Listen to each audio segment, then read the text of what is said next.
Baik, Bapak Ibu sekalian, kita akan masuk ke dalam sesi yang keempat. Sesi keempat ini akan dibawakan oleh Dr. Insinyur Arianti Ina Restiana Hunga. Ibu Ina adalah Ketua Pusat Studi Gender dan Anak di Universitas Kristen Satya Wacana. Apakah Ibu Ina sudah hadir? Sudah hadir. Oh, sudah. Baik, sebentar saya bacakan. Ya, Ibu Ina, gimana kabarnya hari ini? Sehat? Baik, sehat. Ya, syukurlah. Baik, sebentar saya bacakan dulu kurikulum vitae dari Ibu Dr. Arianti Ina.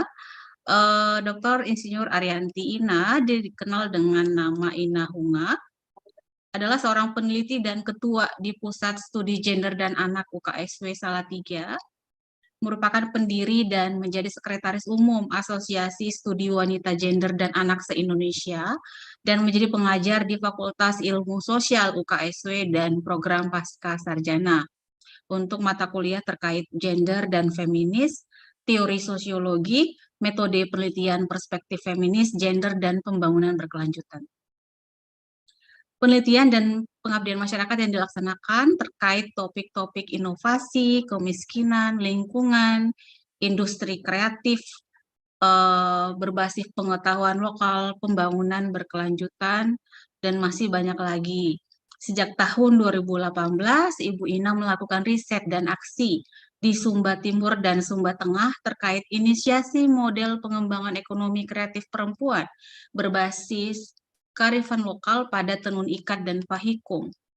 Luaran praktis yang dihasilkan antara lain sekolah tenun berbasis masyarakat, integrasi tenun ikat pahikung dalam RPJMD Kabupaten Sumba Timur tahun 2020 sampai 2025, kemudian riset pada 2 tahun terakhir terkait industri kreatif batik dan tenun berbasis kearifan lokal yang didukung oleh Matching Fund. Program lainnya terkait pendampingan kekerasan berbasis gender dan anak, termasuk praktek kekerasan seksual berbasis adat yang keliru. Dalam 2 tahun terakhir, bersama jejaring memberikan perhatian terhadap advokasi RUU tindak pidana kekerasan seksual. Baik, banyak sekali ya. Kalau dibaca semua, riset publikasinya panjang sekali terkait dengan gender. Baik, untuk nggak berlama-lama lagi, kita ingin sekali mendengarkan pemaparan dari Ibu Ina. Ibu Ina, kami memberikan waktu 40 menit dengan tema yang Ibu bawakan, yaitu penyelenggaraan dan optimalisasi peran Pusat Studi Gender di perguruan tinggi. Waktu pemaparan 40 menit, lalu nanti dijawab oleh sesi tanya jawab sekitar 15 menit ya Ibu. Waktu dan tempat dipersilahkan. Pertama maaf ya, di sini banyak keributan karena ada sebelah lagi bangun. Jadi mohon Baik maaf. Ibu, baik. Apakah bisa dilihat screen layar PPT saya? Sudah Bu, sudah. Oke. Terima kasih untuk selamat siang. Terima kasih untuk kesempatan yang diberikan pada saya. Salam hormat dan salam kenal, salam sehat buat semua, baik pimpinan yang ada di ruang virtual ini dan semua rekan-rekan dosen, peneliti, juga mahasiswa. Izinkan saya untuk berbagi tentang bagaimana Pusat Studi Gender di perguruan tinggi untuk memberikan praksis. Saya nggak pakai kata praktek gitu ya. Terkesan praktek itu sangat teknis, tapi saya lebih mengatakan praksis dalam Merdeka Belajar, Kampus Merdeka, dari segala bentuk kekerasan. Di sini saya tidak dalam posisi untuk mengajari, gitu tidak, tetapi saya memberikan catatan atau refleksi atas praksis yang saya lakukan, karena saya berkecimpung dalam isu tentang ketidakadilan gender itu sejak masih mahasiswa semester kedua. Jadi sebelum saya tahu apa itu pusat studi, kelompok studi, saya sudah terlibat di isu ini sejak semester kedua saya menjadi mahasiswa. Tapi jauh sebelumnya adalah saya mengetahui bahwa masyarakat saya tidak adil karena saya lahir di Sumba, di masyarakat yang sangat patriarki, dan waktu itu saya sangat mungkin tidak punya pilihan, karena kami punya adat sejak kecil kami dijodohkan gitu. Jadi sebenarnya setengahnya saya melarikan diri gitu aja lah. Karena waktu itu SMP, kemudian kebetulan di sana nggak ada SMA, saya terancam secara budaya maupun secara sistem karena tidak ada pilihan untuk bisa tinggal di Sumba. Jadi kemudian saya melihat ketidakadilan ini. Dan kebetulan sekali saya sejak masih kecil karena melihat di depan mata kasus kekerasan yang terjadi, saya mencari jawaban dan ketemu dengan bukunya Nawal El-Saadawi yang baru aja meninggal beberapa tahun yang lalu ya, itu feminis radikal. Kemudian saya menjadi sadar apa yang salah dengan masyarakat saya. Itulah yang membimbing saya mencari jawaban sampai dengan sekarang. Saya mencoba berbagi diskusi kita dalam 4 hal gitu, walaupun nanti saya akan loncat-loncat karena 40 waktu menurut saya ya cukup pendek untuk membicarakan hal yang sangat mendasar, karena kita membangun pusat studi itu bukan perkara gampang. Saya masuk UKSW terlibat di dalam isu perempuan sejak tahun 1978. Saya belum lahir, saya masih sangat kecil. Kemudian membentuk diskusi tentang feminis pertama ada di UKSW tahun 1986, dan saya terlibat di situ setelah diskusi di kelompok studi. Dan kami memiliki pusat studi gender tahun 1996. Jadi perjalanan panjang. Dan selama kami berjalan, terus terang kami tidak pernah dapat dana dari universitas ya. Jadi pure betul-betul praksis kami adalah praksis karena kecintaan. Jadi nggak ada dana sampai sekarang pun tidak ada dana dari universitas ya. Selain kami mencari sendiri. Saya mulai dari gambaran ini saya skip. Saya hanya mau katakan bahwa secara makro universitas harus sadar bahwa kita tidak sendiri dalam persoalan ini. Gambaran besar kita adalah gambaran tentang pengetahuan androsentris yang masih melingkupi produksi pengetahuan dan produksi pengetahuan kelembagaan yang kita sama-sama termasuk saya produksi. Sehingga gambaran kita itu seperti ini ya, masih sangat jomblang. Rektor perempuan masih sangat terbatas. Pusat studi itu masih sangat, kami berjuang sangat luar biasa gitu ya, puluhan tahun untuk bisa ada pusat studi di universitas. Tercatat di Asosiasi Pusat Studi Wanita, Gender, dan Anak di mana saya menjadi pendiri dan sekretaris umum, itu ada 140 sebenarnya, ada 40 sekian, tapi sekarang mungkin yang namanya masih ada itu 120 dari 4.621 perguruan tinggi, dan 60 diantaranya yang masih aktif. Berarti tidak semua aktif karena punya persoalan yang tidak gampang.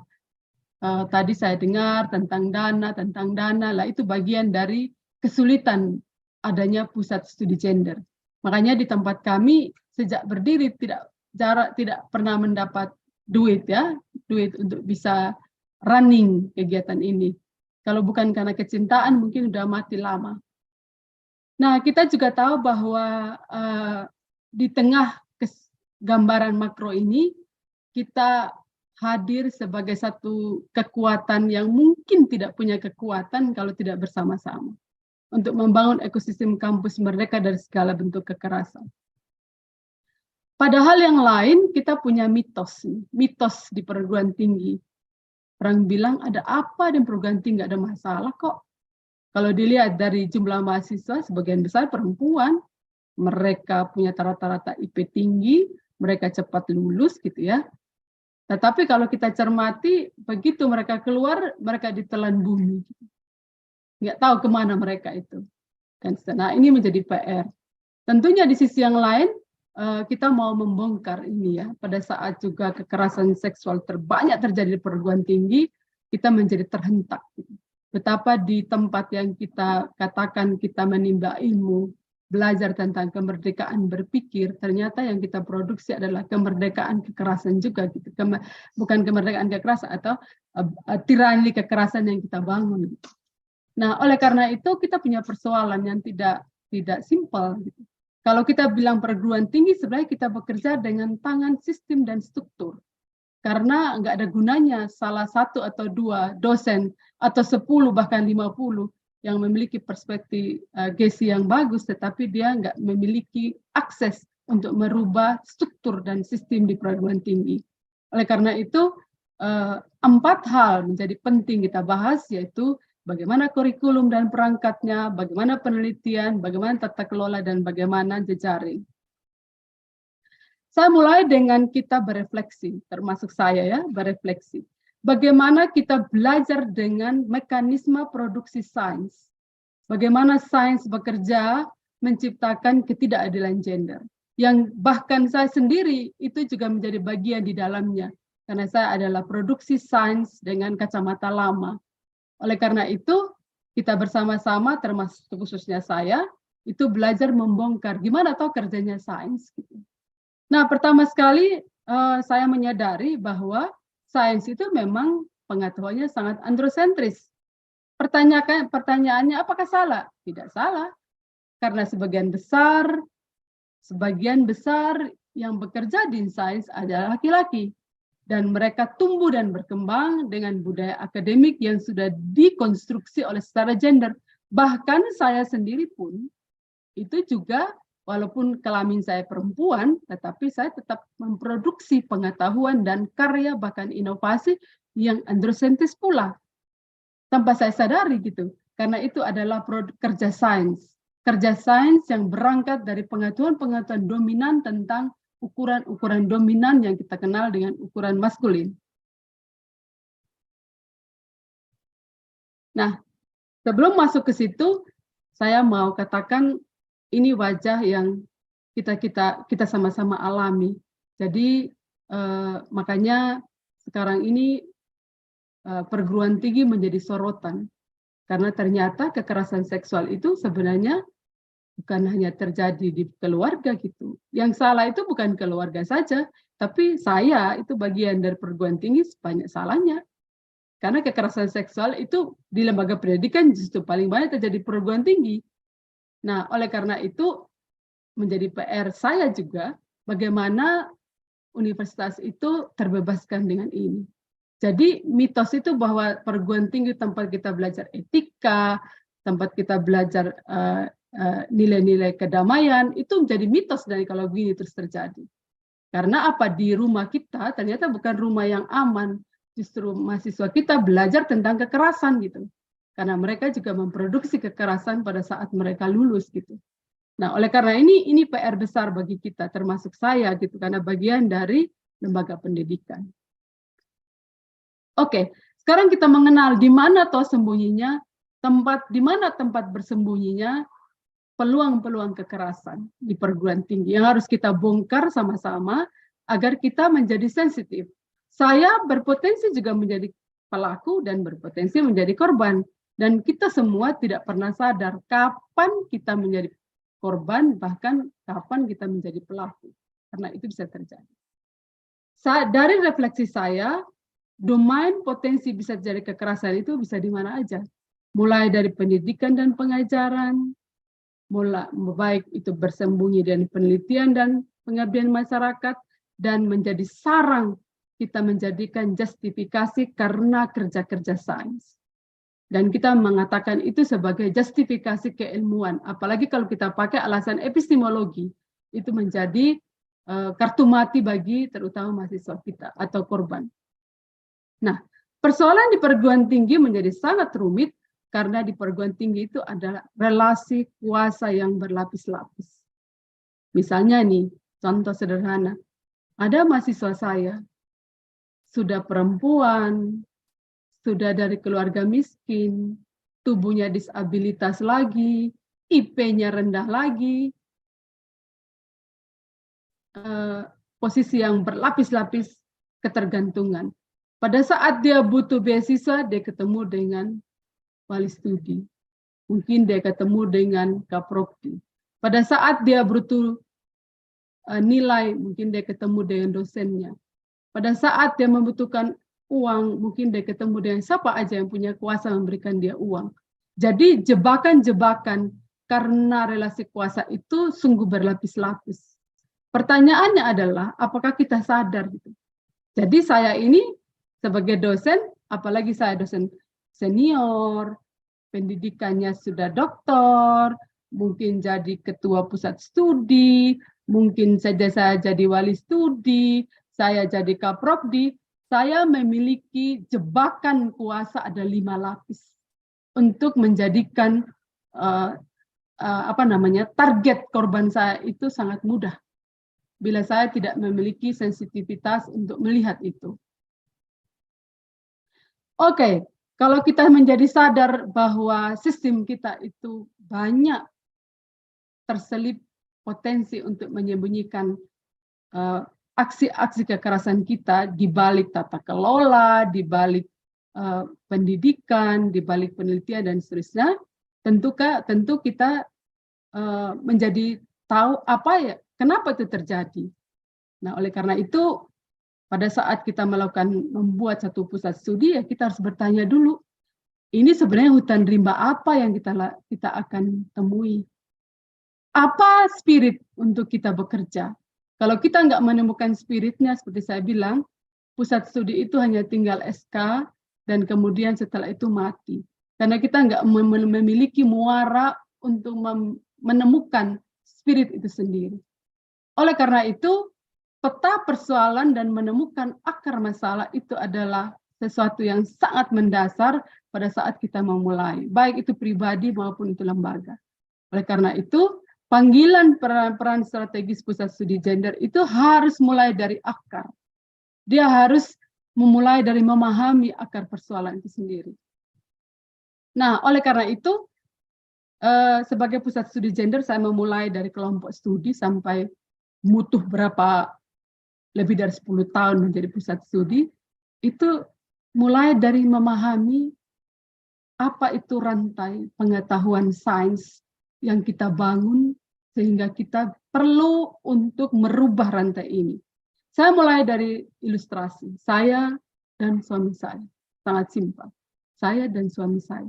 Pada saat kita adalah dua pribadi yang sudah memiliki pengetahuan sepanjang umur kita ditambah 9 bulan dari kandungan. Bila relasi kuasa yang ada antara saya dan suami saya itu terselip relasi kekerasan karena satu orang mendominasi lainnya, sebenarnya kami sedang mempertontonkan pengetahuan itu terhadap anak-anak. Hal yang sama pada saat kami keluar kampus atau di kampus sama saja, atau di masyarakat.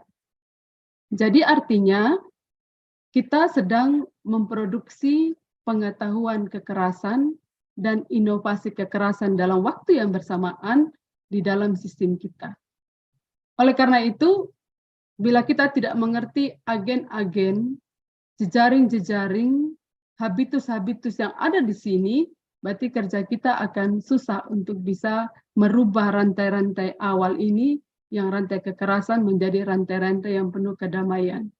Nah, oleh karenanya di sini waktu saya membuat pusat juga, mulai dari kelompok studi, ini pertanyaan yang saya bawa. Pertama sekali yang perlu saya telanjangi adalah diri saya sendiri. Saya sendiri harus berani menelanjangi, membersihkan cara berpikir saya dan praktek saya agar saya bisa mengatakan pada orang lain. Nah, pertanyaannya apa yang harus saya cuci dari otak saya? Yang pertama sekali adalah saya harus tahu bahwa apakah pengetahuan yang saya belajar itu saya mengambil nilai-nilai androsentris atau tidak. Nah, ini kita bisa lihat dari, ini saya pikir semua sudah, saya nggak perlu menjelaskan lagi. Nah, karena nilai-nilai yang androsentris ini akan menjadikan pengetahuan saya dan karya-karya inovasi yang saya hasilkan juga sejalan dengan apa yang ada di pikiran saya. Nah, kira-kira begini, pengetahuan androsentris itu yaitu pengetahuan dibangun berdasarkan pengalaman, ekspresi pikiran, atau pengetahuan laki-laki. Apakah itu salah? Ya enggak, karena kita membaca buku sehari-hari, membaca paper sehari-hari, melihat kerja alat, semuanya itu adalah hasil dari pikiran yang maskulin. Bahkan saya nggak sadar, saya sendiri masuk memperkuatkan itu. Saya nggak pernah berpikir suatu alat yang persis kebutuhannya perempuan. Karena kebutuhan perempuan dan laki-laki itu berbeda karena kodratnya. Misalnya nih, laki nggak perlu inovasi tentang bagaimana menyiasati hal-hal terkait menstruasi. Karena kita mungkin, karena pilihan-pilihan kita nggak boleh cuti. Karena pilihan-pilihan kita harus menahan sakit. Karena pilihan-pilihan harus tetap kerja, nulis paper, mengajar, nggak ada orang yang mau tahu. Pertanyaannya adalah, nggak mungkin banget laki-laki disuruh menciptakan inovasi untuk strategi resiliensi karena menstruasi. Demikian juga untuk hamil dan seterusnya. Nah, oleh karena itu, kita sangat membutuhkan metode. Jadi kalau kita membuat pusat studi gender, kita juga harus bekerja di epistemologi. Kalau metode kita masih metode memproduksi cara pandang androsentris, ya percuma aja membuat pusat studi gender gitu. Nggak ada hal yang baru. Hanya cuma namanya aja, tapi kemudian isinya masih sama dengan pusat studi yang lainnya. Tidak ada gunanya sama sekali. Menurut saya, ini pengalaman saya ya.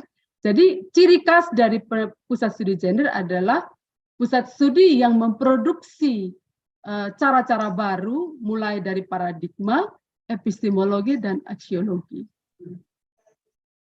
Nah, oleh karena itu, sebagai pusat studi, sebenarnya kita punya peluang yang sangat besar untuk melakukan riset baru.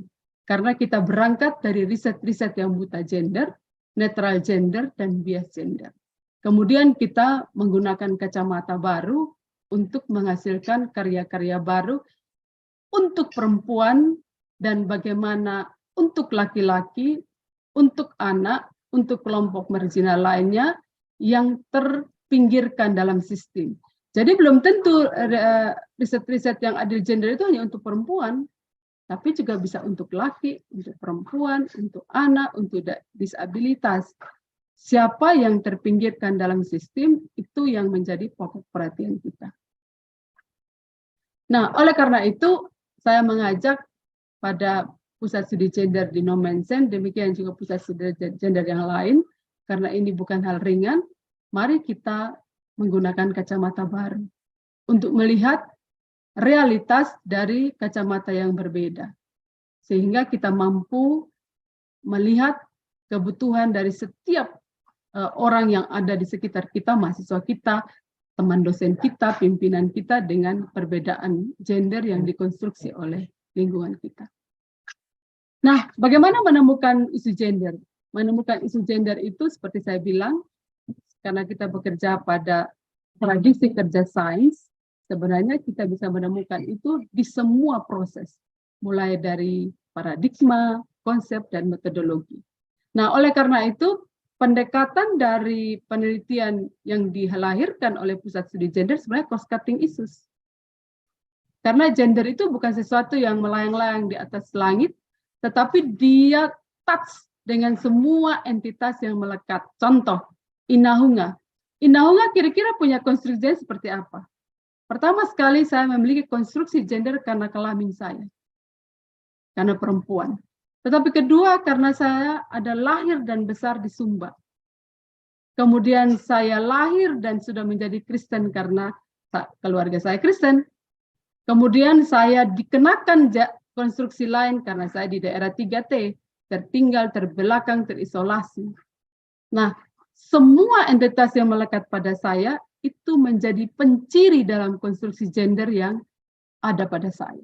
Oleh karena itu, membantu Inahunga itu tidak bisa persis sama dengan membantu Ina yang lain yang kebetulan orang Jawa, apa orang Australia, apa orang Batak, dan seterusnya. Karena kita memiliki konstruksi gender yang melekat pada semua entitas yang melekat pada saya.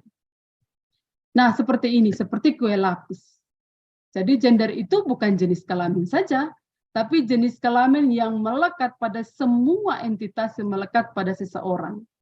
Artinya lagi, bahwa di tubuh Inahunga sebenarnya ada dua sisi, yaitu maskulinitas dan feminitas yang dibangun dari detik demi detik, membentuk sampai sekarang. Nah, oleh karena konstruksi gender kita ini, sehingga kita secara terang-terangan atau setengah terang-terangan atau bahkan tidak kita ketahui sama sekali, kita membuat perbedaan. Makanya kalau kita kerja apa, kelamin kita bawa-bawa. Jadi bendahara kelaminnya jelas. Mengajar mata kuliah ini kelaminnya yang dibawa. Jadi bukan kompetensi yang dibawa, tapi kelamin kita yang dipersoalkan untuk apapun yang kita kerjakan dan kita hasilkan.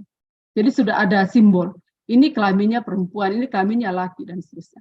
Nah, batasan-batasan ini yang menciptakan eksklusi sosial. Jadi ada peminggiran orang karena konstruksi gender yang dilakukan. Jadi dia belum berperang, belum bersaing, belum berkompetisi, udah kalah dulu. Karena banyak konstruksi gender yang ada di situ. Nah, ini juga perenungan bersama kita bahwa kita selalu salah mengatakan bahwa gender itu perempuan dan laki. Ada dikotomi yang sangat panjang, ada dikotomi yang sangat luas ya. Padahal sebenarnya tidak.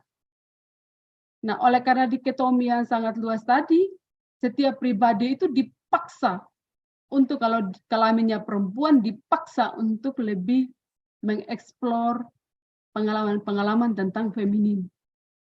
Oleh karena dia laki-laki, dipaksa oleh sistem untuk eksplor pengalaman, pilihan-pilihan tentang laki. Nah, inilah yang menyebabkan dikotomi ini membuat stereotip, cara pandang yang kadang-kadang mencurigai satu sama lain. Bahkan kita memberi pandangan-pandangan yang merendahkan satu sama lain. Padahal sebenarnya tidak. Karena di diri kita semua ada dua-duanya gitu. Dan kalau sistem kita itu terbuka, ya kita semua belajar tentang itu. Contoh saya pergi di Jawa pada saat saya lulus SMP. Kalau saya nggak memiliki sisi maskulin, keberanian yang masyarakat tempelkan simbolnya keberanian, ya saya nggak mungkin sampai sekarang duduk di sini berbicara dengan ibu-ibu, bapak-bapak semua. Jadi saya membutuhkan sisi maskulin untuk dikawinkan, dicampurkan, supaya saya memiliki dua sisi yang saling fleksibel. Bukan berarti terus saya mengambil peran menjadi laki-laki, terus saya jenis kelamin saya ubah. Karena saya tidak pernah menjadi laki-laki. Oke, kalau begitu, kalau kita sudah memahami itu, saya mengajak kita berefleksi tentang refleksi membangun kerangka konseptual. Nah, orang yang meneliti tentang gender selalu kehilangan ide. Aduh, apalagi yang saya teliti ya? Saya mau pakai teori apa ya? Gitu. Ini yang selalu menjadi jebakan sehingga kita tidak bisa melakukan apa. Padahal sebenarnya kita punya banyak hal. Saya kasih contoh. Jadi kalau kita lihat teori yang kita belajar selama ini, itu sebenarnya teori-teori yang buta gender, bahkan bisa bias gender. Kalau kita kenal teori-teori ini kita tahu dia bias gender atau netral gender, bahkan atau buta gender. Nah, itu adalah sisi kita membongkar kembali teori-teori ini dan kita pakai untuk melihat realitas sekarang. Jadi contoh penelitian ini, saya cek ke orang psikologi, gimana Bu teori ini? Ya, teori ini dulu dipakai untuk penelitiannya laki-laki, kemudian sempulan-sempulannya dipakai untuk men-treat semua orang. Waduh, gawat nih. Kalau indikatornya maskulin ditreat buat yang perempuan ya nggak tepat lah gitu. Nah, ternyata kita itu buta juga gitu, kita pakai terus saja gitu. Nah, ini menjadi persoalan. Hal yang lain, nah ini teori ini semua saya pakai. Jadi teorinya Durkheim, Marx and Engels, Weber, Comte, semua ini bisa kita kuliti dan menjadi hal baru, temuan-temuan baru kita untuk melakukan riset. Jadi misalnya penelitian saya hampir 20 tahun ini, itu saya memakai teorinya Pierre Bourdieu, pakai Karl Marx, pakai teorinya ini Marx and Engels, saya pakai. Itu dibolak-balik. Saya pakai lagi teori interaksi simbolik macam-macam. Nah, itu yang dikuliti untuk kita membangun kerangka teoritis baru dari perspektif feminis.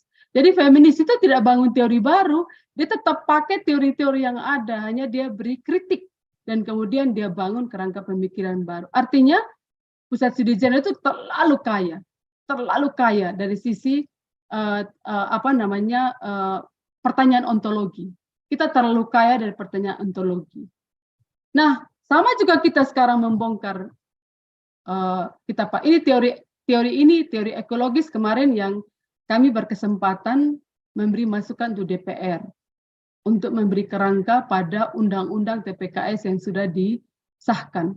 Jadi 1,5 tahun PSG UKSW bersama dengan pusat studi lain di bawah ASWGI itu mendialogkan. Gimana mau menjelaskan bahwa korban itu susah ngomong, susah bangkit, susah keluar dari pengalaman-pengalaman buruknya. Nah, ini adalah integrasi dari teorinya Bronfenbrenner.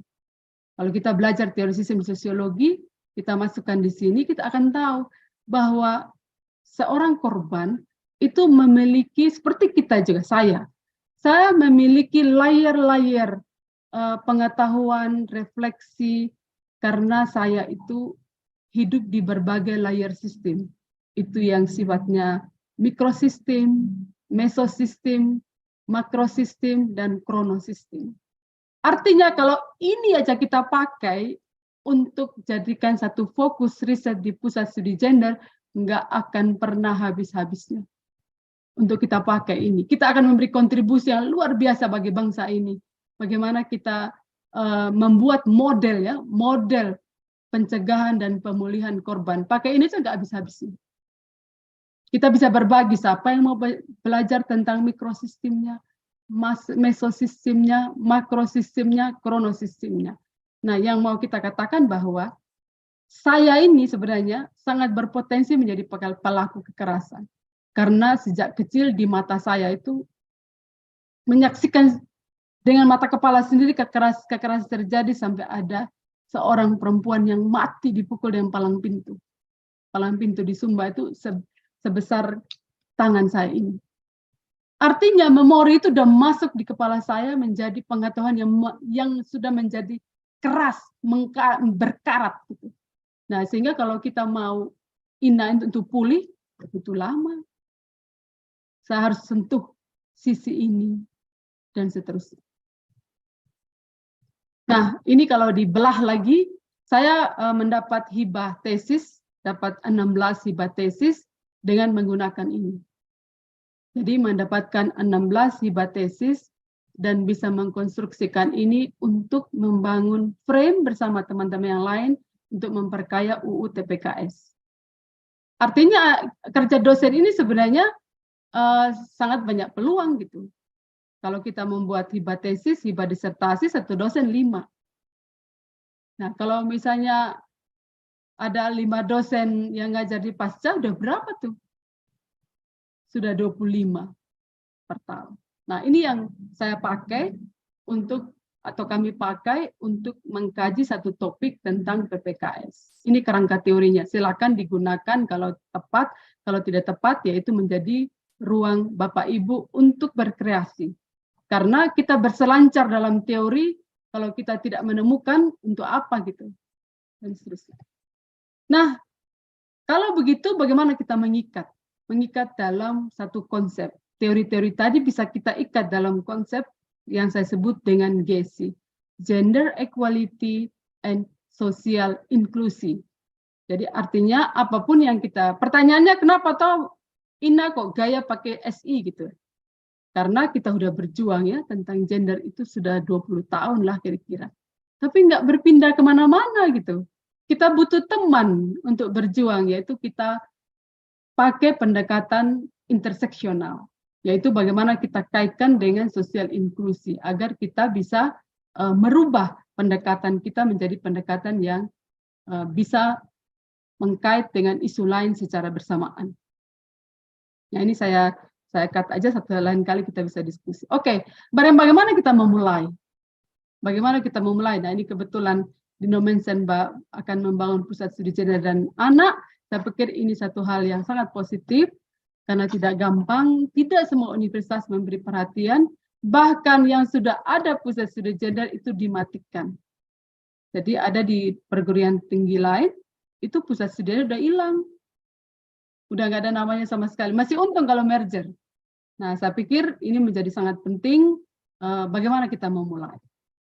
Nah, pertama sekali teman-teman yang masuk pusat studi gender harus menemukan energi spirit. Selain tadi peluang-peluang konseptual, selain peluang-peluang metodologi terkait epistemologi, kita juga harus menemukan kekuatan. Yaitu tadi sudah banyak disebutkan tentang shadow, tentang undang-undang, tentang SDGs, dan seterusnya.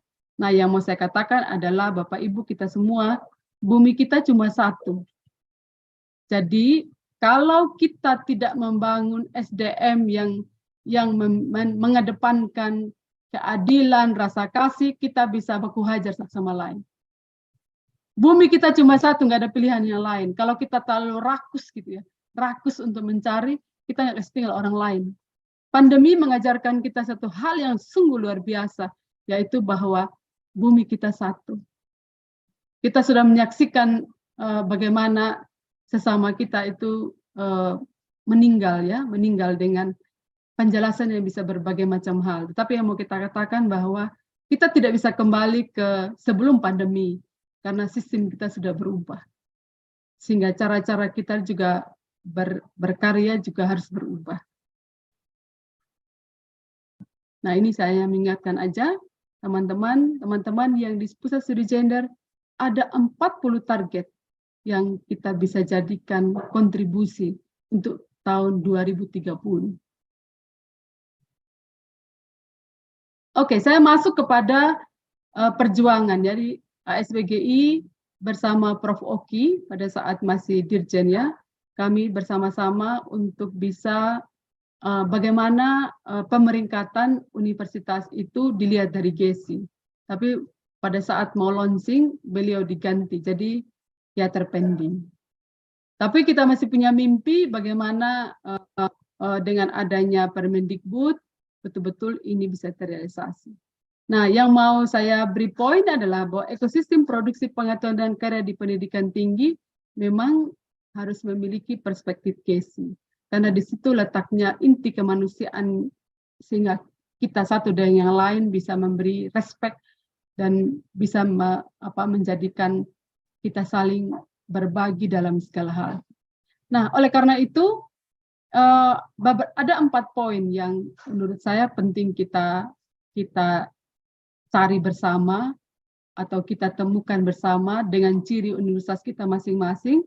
Itu bagaimana kita menjadi universitas yang membebaskan, yang memerdekakan kita semua. Yang pertama mestinya kerja sains.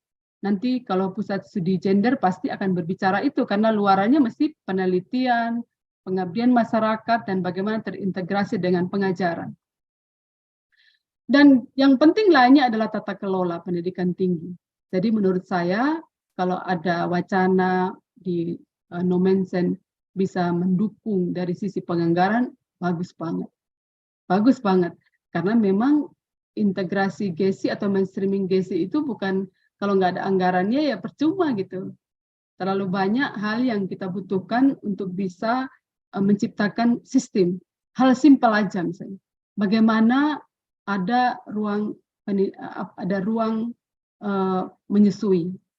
Atau bagaimana ada kebijakan agar bapak-bapak yang istrinya melahirkan gitu ya, ada juga cuti buat dia. Supaya dia tahu rasanya bagaimana membantu istri agar bisa memproduksi air susu yang baik dan tidak kecapaian. Itu sangat dibutuhkan. Dan bagaimana kita bersama-sama juga, karena kita punya dosen juga perempuan yang nggak ada cuti 3 bulan gitu ya. Saya baru 2 minggu aja masih berdarah-darah harus bekerja gitu ya. Nah, itu bagaimana kita menyiapkan sistem agar para dosen perempuan kita itu cukup smart, tapi tidak mati hanya gara-gara putusan dia menikah gitu. Mati karena mereka punya anak gitu. Itu yang menjadi ketakutan saya dulu, nggak mau menikah. Saya bilang, waduh, gawat ini kalau saya menikah terus saya nggak prestasi gimana nih gitu. Nah, sehingga kita perlu dibantu jadi supaya perempuan jangan terjun bebas hanya gara-gara dia memberi diri bagi meneruskan generasi. Harus hamil dan memiliki anak-anak unggul. Itu menjadi penting. Dan kita semua, perempuan maupun laki-laki, harus paham betul bahwa di balik tubuh kita ada sesuatu yang luar biasa, ada fungsi reproduksi, baik itu perempuan maupun laki-laki. Jadi mahasiswa kita semua harus tahu kenapa tidak boleh berhubungan seks pada umur yang tepat. Orang tua kita bilang, ya memang karena fungsi produksi dia belum matang. Pada saat dipaksa itu namanya penghancuran fungsi reproduksi. Pada saat dilakukan penghancuran fungsi reproduksi, ya nggak mungkin dia bisa mendapatkan anak-anak yang unggul. Demikian juga laki-laki. Aku mohon maaf saja, kalau laki-laki juga foya-foya umbar sana sini spermanya, bawa penyakit sama aja gitu. Dan kita tidak akan menciptakan generasi unggul pada masa-masa mendatang. Nah, sekarang saya ingin minta pendapat sebelum saya masuk supaya diskusi kita tidak terlalu formal. Minta tolong, kalau kita mendirikan pusat studi gender gitu, sebenarnya mana yang mau kita capai toh? Ada 3 cuplikan gambar. Silakan pilih dan kasih jawabannya. Nggak ada benar, nggak ada salah, tergantung dari perspektif kita. Mari, Bapak Ibu.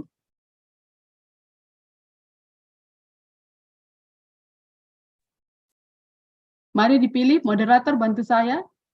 Satu Silakan. laki, satu perempuan. Baik, baik Ibu Ina. Di sini ada Bapak Tunggul Simorangkir, ada Ibu Sorta. Silakan, boleh memberikan pendapat. Atau Pak Dimpos. Siap. Silakan. Pak Dimpos mewakili laki-laki ya. Silakan Pak Dimpos. Ya, terima kasih moderator. Mohon maaf saya tidak buka kamera karena kurang nyaman situasinya. Nah, terima kasih Bu Ina untuk mengantarkan kita pada gambar ini dan saya senang dengan ini.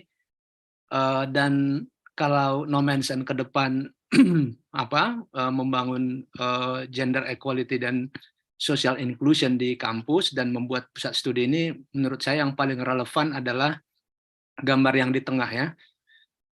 Ini semacam ada affirmative action ya. Ada tindakan afirmasi terhadap kelompok sosial tertentu, dalam hal ini perempuan, yang diberikan kehususan ya, atau afirmasi karena karena situasi yang dialami, ketidakadilan yang dialami selama ini. Terima kasih Ibu Ina. Alasannya Pak, kenapa harus buat afirmasi? Ya alasannya karena menurut saya ketidakadilan itu sudah bertumpuk-tumpuk seperti yang Ibu Ina tadi sampaikan.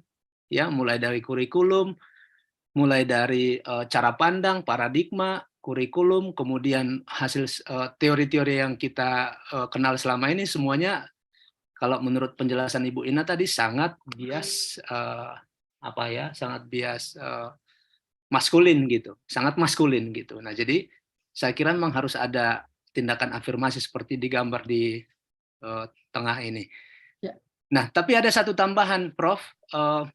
Kami di No Mention sebetulnya perlu mungkin saya informasikan, di No Mention itu kami punya prodi administrasi publik yang sudah membuat semacam gender mainstreaming dalam perkuliahan kami dan membuat satu mata kuliah khusus untuk ini. Keren Pak. Jadi kami punya mata kuliah gender dan kebijakan publik, Ibu Ina. Ya, keren. Ya, dan itu komitmen kami terhadap gender inclusion ini. Dan itu mata kuliah wajib, Ibu Ina. Mungkin satu-satunya perguruan tinggi di Sumatera Utara, saya nggak tahu di UKSP bagaimana. Ya, ini kami punya Pak, wajib. Gender dan feminis lebih sangar Pak. Oke, ya, kami gender dan kebijakan publik karena prodinya administrasi publik, Ibu Ina. Terima kasih. Oke, sama-sama. Terima kasih Pak sudah berbagi. Silakan Bu. Terima kasih Pak Dimpos. Mungkin Ibu Riana ya, boleh Ibu Riana memberikan pendapat atas gambar yang tertera di layar. Kalau tidak Ibu Riana, mungkin bisa Ibu Sorta. Silakan.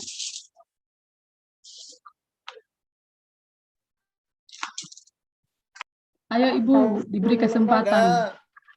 Kalau tidak ada, ya saya mau memberikan pendapat. Ya Bu. Ya, Bapak. Ya, terima kasih kepada Ibu yang dari Universitas Satya Wacana. Luar biasa saya lihat tadi uraian-uraiannya membuat kita tersentuh sangat dalam, sangat luar biasa. Jadi kalau melihat gambar ini saya mau memilih yang di tengah. Jadi yang di tengah ini saya lihat ya ada yang kecil, ada yang pendek, ada yang tinggi. Tapi yang tinggi dan yang pendek sama-sama merasakan suatu kebahagiaan, suatu sukacita yang tentu ditopang dengan alat-alat tertentu, tapi tidak alasan apakah yang sedang tubuhnya, apakah yang pendek tubuhnya membatasi untuk melihat suatu suasana yang luar biasa, tontonan yang luar biasa. Artinya kebahagiaan itu dimiliki dan memang adalah hak dari semua manusia. Dan kalau saya dari menanggapi dari tadi yang Ibu sampaikan kepada kami, ini juga menjadi pergumulan bagi kami pendeta, karena di manalah salahnya? Di manalah salahnya? Kita ini sudah menjadi warga beragama, kita sudah warga Kristen. Tetapi kenapalah ada perbedaan laki-laki dan perempuan? Ya memang secara gendernya, secara jenisnya, pastilah laki-laki dan perempuan itu berbeda. Ya. Dan memang dari sisi Alkitab dikatakan tidak baik kalau laki-laki itu seorang diri. Saya harus menjadikan penolong baginya. Artinya kesempurnaan manusia ketika dia memiliki pasangan, ketika dia memiliki, kita katakanlah suami atau istri. Tapi saya berpikir-pikir, manalah yang lebih dominan? Apakah adat atau budaya atau memang agama? Mana yang lebih dominan? Karena kita lihat kalau agama mengajarkan, Alkitab mengajarkan ada tanggung jawab laki-laki dan ada tanggung jawab perempuan. Dan di dalam tanggung jawab itu Alkitab mengajarkan bahwa kita harus saling mengasihi. Bahkan karena laki-laki adalah milik perempuan dan perempuan adalah milik laki-laki, dalam Alkitab dikatakan, adakah orang yang mau menyakiti dirinya sendiri? Dan memang itu pergumulan kita. Pergumulan kita, apakah si suami menganggap istrinya sebagai tubuhnya atau dirinya? Apakah si istri menganggap si suami menjadi bagian dari tubuhnya? Kebetulan saya seorang, kita katakanlah yang single parent, ya sudah ditinggal oleh istri, maka sampai saat ini saya sangat menolak, sangat menolak dan sangat protes jika ada suami yang sangat, kita katakanlah, yang melakukan kekerasan dalam rumah tangga. Karena setelah saya ditinggal, saya harus mengerjakan semuanya. Saya harus mengerjakan semuanya. Lalu saya berpikir, beginilah rupanya yang dirasakan istri saya dahulu. Walaupun tentunya selama kami berumah tangga, menurut saya, walaupun tidak ada manusia yang sempurna, saya memperlakukan istri saya sebagai, kita katakanlah, anugerah Tuhan. Bahwa istri itu adalah pemberian Tuhan. Maka saya sangat menghargai dia sebagaimana adanya. Untuk itu, inilah pendapat saya. Dan kalau saya bertanya, dosa siapakah ini? Apakah kami pendeta ini yang kurang menerjemahkan, mensosialisasikan ajaran Tuhan kepada umat manusia ini? Terima kasih, Bu. Ya, terima kasih, Pak. Saya mau mendengar satu, mari para perempuan. Saya mau mendengar satu. Oke, baik, mari para perempuan. Ya. Terima kasih. Tadi Ibu moderator menyebutkan nama saya. Ya, bagaimana Ibu Dr. Ika? Silakan Ibu Sorta, silakan. Ya, terima kasih Ibu Moderator dan juga Ibu penyaji. Dalam hal ini saya melihat dan lebih memilih gambar yang di tengah, yang mana mau mengatakan bahwa kalau tantangan, kesulitan pasti ada di hadapan kita. Nah, kesulitan ataupun tantangan itu bukan berarti tidak bisa diatasi. Ketika ada kebersamaan, bisa bermitra, kelebihan yang dimiliki oleh seseorang bisa menutupi kelemahan atau kekurangan yang lain sehingga bisa dapat berjalan bersama-sama, menjadi mitra satu sama yang lain tanpa melihat statusnya, jenis kelaminnya, pekerjaannya, atau apapun itu. Ketika kita menganggap yang lain itu adalah sama seperti diri kita atau sebagai mitra kita, tidak menonjolkan diri dari yang lain, sekalipun kita punya kelebihan mungkin. Tetapi bagaimana, dan pasti karena setiap kita tidak mempunyai kelebihan ataupun kelemahan yang berbeda-beda. Tetapi bagaimana kita yang pertama menyadari apa yang ada pada kita, kalaupun itu kelebihan, bagaimana kita mampu men-share kepada orang lain sehingga tantangan itu ataupun kesulitan itu ataupun persoalan itu dapat dihadapi, diselesaikan bersama-sama. Termasuk dalam hal gender juga, sesungguhnya kalau kita tilik dari sudut pandang Alkitab, tidak ada laki-laki, tidak ada perempuan. Dalam artian bahwa kita semua sama di hadapan Tuhan. Kita sama adalah ciptaan Tuhan yang dikasihi oleh Tuhan, yang diberkati oleh Tuhan. Namun dalam realitanya ada jenis kelamin laki-laki dan perempuan. Di tengah-tengahnya pastinya tidak ada ya Bapak Ibu ya.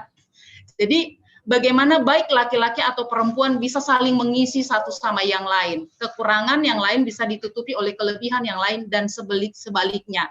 Jadi dalam hal ini seperti itu yang bisa saya lihat di dalam gambar ini. Kelebihan yang dimiliki oleh seseorang menutupi kekurangan, kelemahan yang dimiliki oleh orang lain sehingga dapat bersama-sama melihat mencapai tujuannya. Terima kasih Ibu, baik Ya, juga melalui terima kasih. moderator. Terima kasih. Ya, baik. Oke, Saya boleh nambah nggak Bu Ina? boleh. Saya boleh nambah nggak Bu Ina? Boleh. Ini kalau dari gambar yang di tengah itu memang baik. Ya, karena memberikan support atau dukungan kepada kaum yang lemah. Tapi saya kok melihat lebih baik yang kanan ya. Kenapa?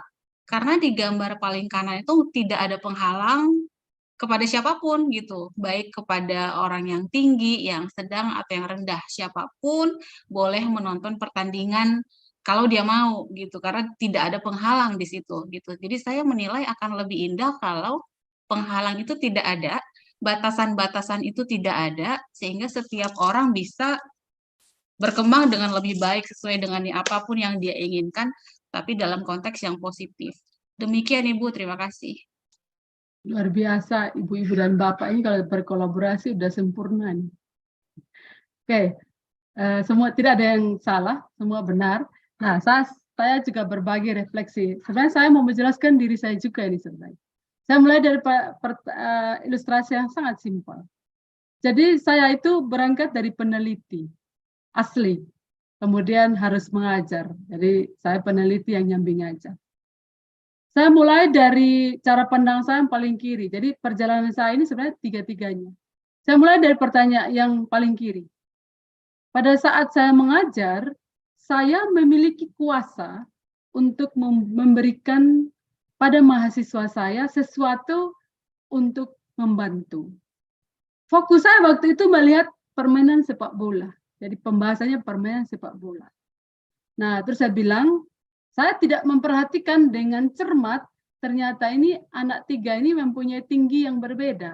Yang saya lihat mahasiswa, titik, nggak pakai koma. Nggak lihat mahasiswa laki, umurnya sekian, mahasiswa laki, umurnya sekian, tinggi badannya enggak. Tertutup karena saya masih pakai cara pandang positivistik tentang ukuran dominan. Udah saya pikir udah mahasiswa sama aja. Saya berkomitmen kasih kebijakan afirmatif, kasih kotak. Karena fokusnya kalau pakai kotak nanti mereka bisa lihat. Nah, setelah saya lihat, waduh, ternyata yang dua bisa nari-nari, yang satu nggak bisa. nggak bisa lihat apa-apa. Nah, terus saya menjadi sadar, oh ternyata saya perlu lebih cermat melihat mahasiswa. Mahasiswanya harus koma.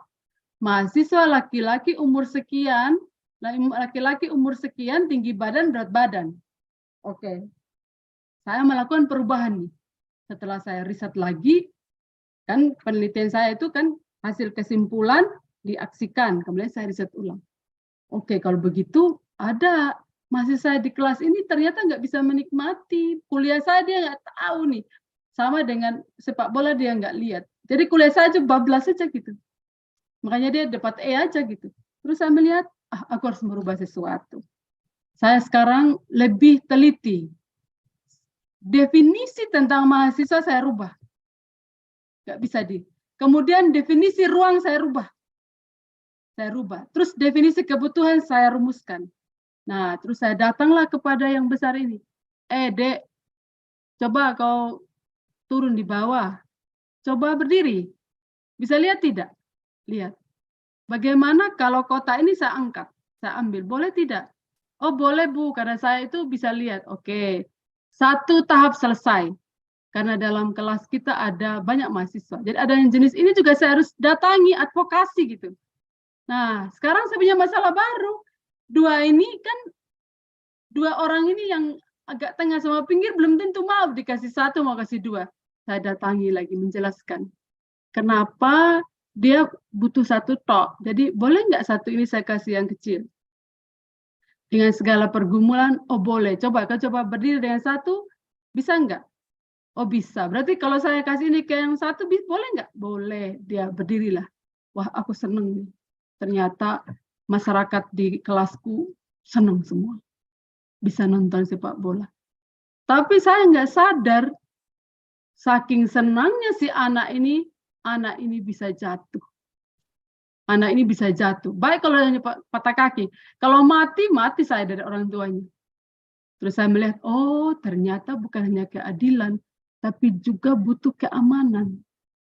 Nah, berarti saya perbaiki lagi konsep saya. Saya perbaiki lagi metodologi saya. Terus saya lihat, oh ada hambatan sistem. Cabut.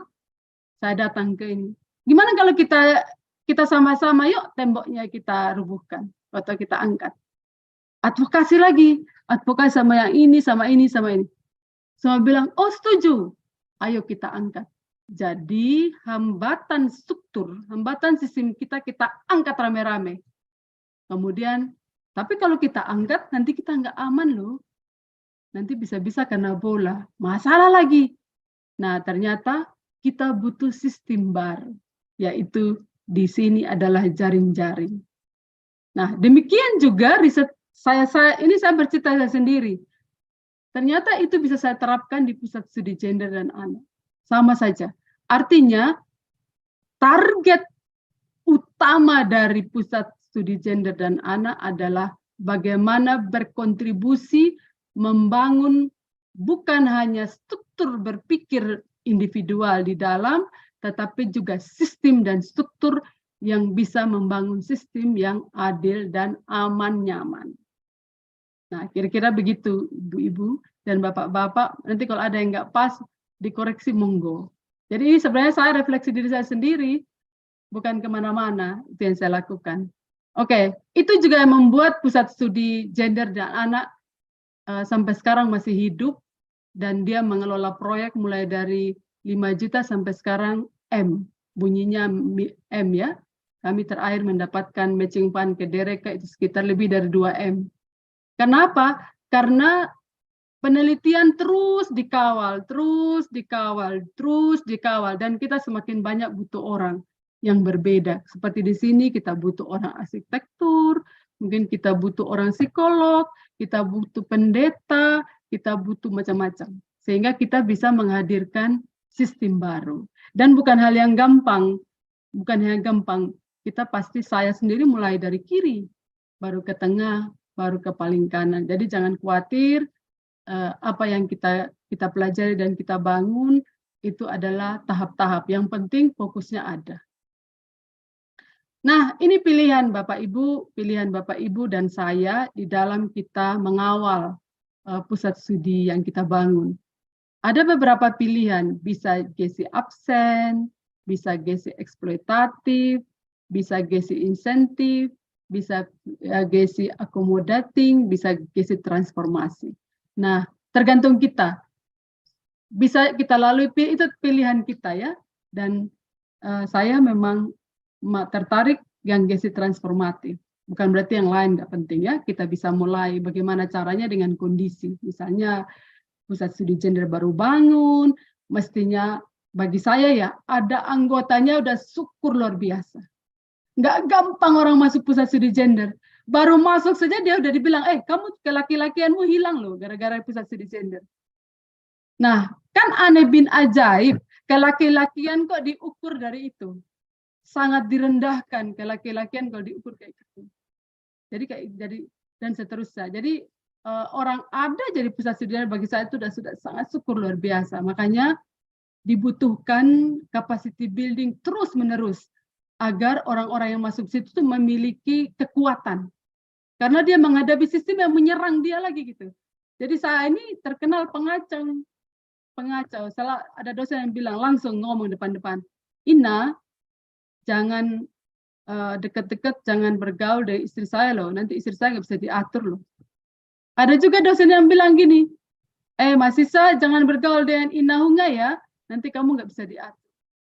Nah, ini adalah kesan-kesan yang salah. Kekritisan itu tidak sama dengan tidak bisa diatur.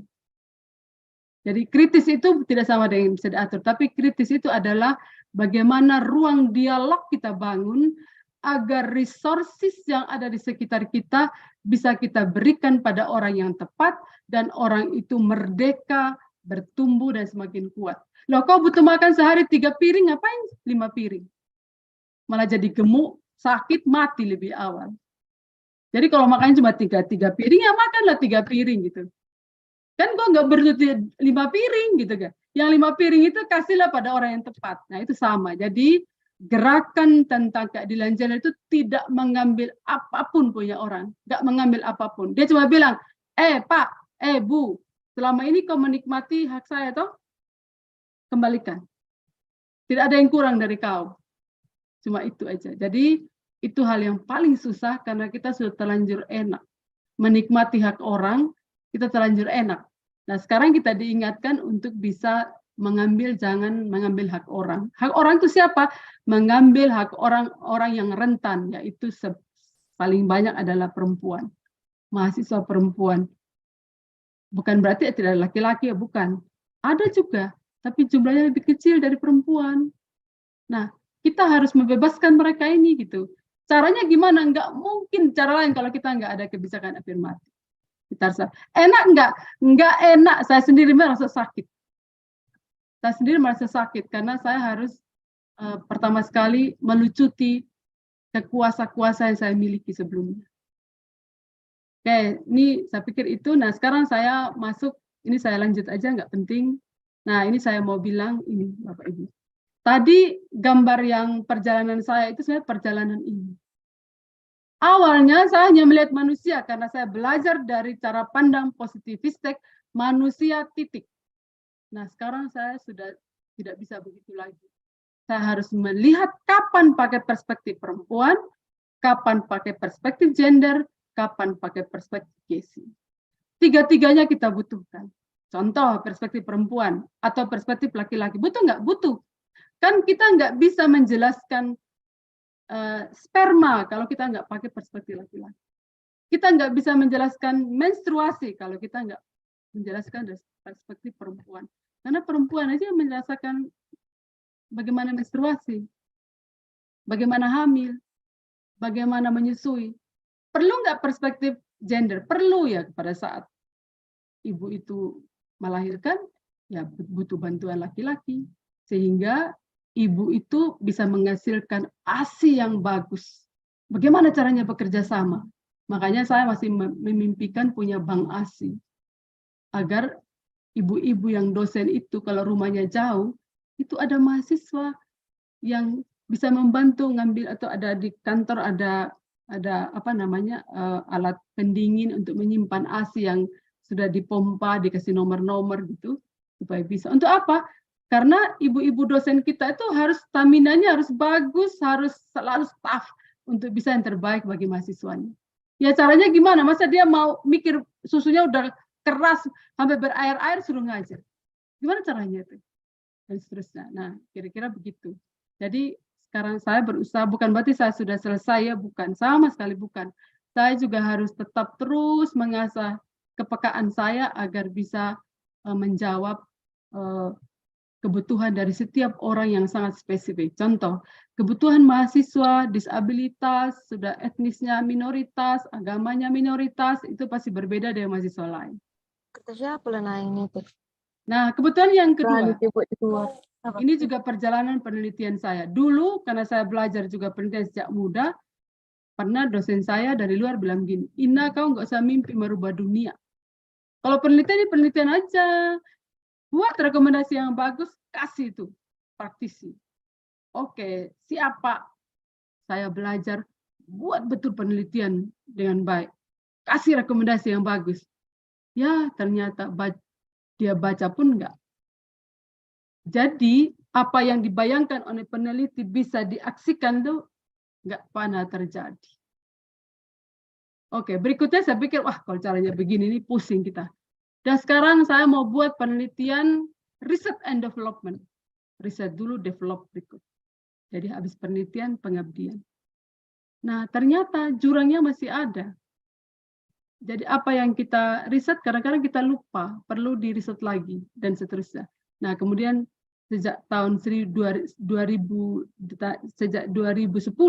semua riset saya menggunakan ini. Participatory action research. Ini adalah metodologi pembebasan atau metode perspektif feminis yang awalnya lebih dikenal di praktisi. Nah, bagi saya, kalau kita memberikan sentuhan akademis pada riset ini, pasti akan luar biasa. Nah, apakah semua harus pakai PAR? Ya sambil jalan. Dan dulu juga saya pakai ini, habis ini baru ini, sekarang aja baru ini gitu.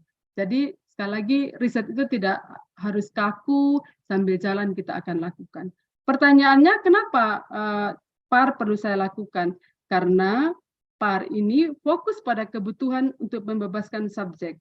Kalau riset saya tentang penenun ikat di Sumba yang masih miskin masuk daerah 3T, mau tidak mau saya harus sampai 9 agar mereka dibebaskan. Sehingga riset saya kemarin selain inovasi, ada inovasi warna alam, inovasi alat tenun, inovasi benang, saya juga masuk bagaimana masuk ke RPJMD. Terus juga masuk bagaimana membuat indikasi geografis untuk perlindungan tenun ikat, dan seterusnya. Artinya, kalau kita cuma berhenti sampai 1 dengan 3 konsep melulu, model konseptual melulu, ya nggak pernah sampai-sampai kita ke gambar 3 tadi. Dan seterusnya. Nah, ini adalah PAR yang saya lakukan. Jadi riset dan aksi itu saling melengkapi. Nah, bagaimana caranya membuat PAR ini? Hanya mungkin kalau kita punya riset unggulan di pusat studi gendernya Nommensen yang kita buat, kita capai dalam 10 tahun ke depan. Karena riset seperti ini tidak mungkin diselesaikan 1-2 tahun, tapi harus paling tidak 5-10 tahun ke depan. Jadi, mumpung PSG-nya ini baru, alangkah luar biasa kalau mulai membuat roadmap, kemudian membuat riset unggulannya. Nah, mungkin ini saya lanjut aja. Nah, ini kira-kira Bapak Ibu, saya lanjut, nggak apa-apa. Nah, sekarang bagaimana merespon? Ini layar terakhir. Bagaimana merespon untuk menghadirkan GESI di Nommensen atau melalui pusat studi gendernya. Nah, saya mulai dari hambatan.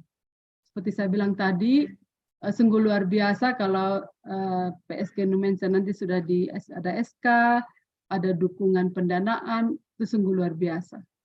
Ada basisnya di fakultas, ada dukungan dari pihak pimpinan universitas, pasti akan sangat maju.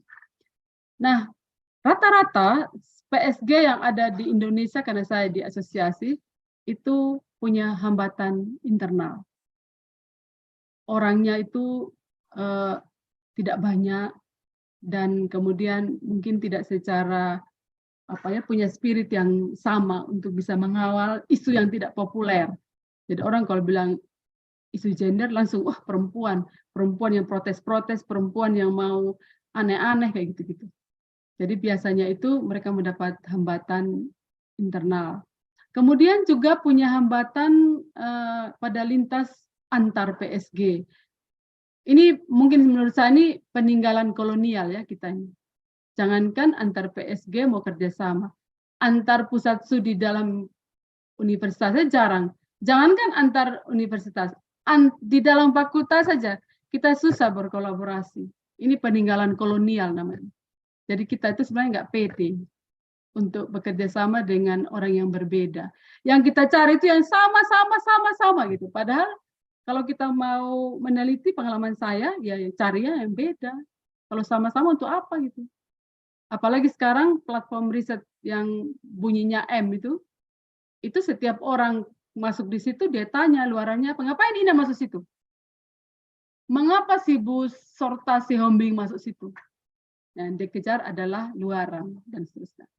Nah, kemudian yang berikutnya adalah hambatan eksternal. Seperti kita semua tahu, masyarakat kita masih masyarakat patriarki, hal ini belum prioritas. Kami berdiskusi masukkan ini ya jadi penilaian, penelitian dan pengabdian di universitas saja udah ributnya karuan, apalagi masuk akreditasi. Jadi ini memang perjuangan. Harus ada cara pandang yang harus kita rubah ya, karena ada salah pemahaman. Dipikir ini yang pusat studi gender ini isinya perempuan frustrasi gitu ya, yang mau cari panggung gitu. Itu kesalahan yang cara pandang yang salah. Nah, ini yang saya pikir cukup punya tantangan. Bagaimana mainstreaming GESI di Numensen atau di UKSW gitu. Nah, kami di UKSW baru dalam sejarah punya rektor perempuan ya, tahun nanti November kami punya rektor perempuan. Tapi bukan berarti otomatis kan rektor perempuan nanti lancar-lancar saja, belum tentu. Perlu perjuangan, karena kelamin itu tidak otomatis setara sama dengan perspektifnya, itu harus kerja keras. Nah, oleh karena itu, bagaimana menempatkan GESI mainstreaming ini pada level-level yang berbeda ya, pada tata kelola di universitas, pada prodi, fakultas. Nah, saya bersyukur dan senang banget kalau di Numensen sudah ada mata kuliah yang wajib. Itu bagus sekali, tidak semua universitas itu memiliki mata kuliah yang wajib tentang itu. Sama juga saya terus bernyanyi di UKSW, bagaimana pada mata kuliah, pada masa orientasi mahasiswa baru, isu-isu seperti ini masuk gitu, masuk di dalam orientasi mahasiswa baru. Nah, kita harus berjuang juga. Gitu. Nah, mungkin ini saya lanjut aja. Nah, saya hanya mau bercerita bahwa kita punya peluang untuk melakukan irisan GESI itu di 3 kegiatan sekaligus. Jadi, contoh topik riset saya itu masuk ke mata kuliah hampir semua yang saya mengajar, isu-isu ini tuh saya masukkan ke fokus kajiannya. Jadi saya sudah lama banget nggak pernah mahasiswa saya itu tugasnya itu tes hitung kancing baju, udah lama banget nggak ada. Semuanya dalam bentuk produk karya ya, bisa itu paper, bisa itu video, Instagram, infografis dan seterusnya. Sehingga mahasiswa kita juga sampai pada memahami realitas yang kita pergumulkan.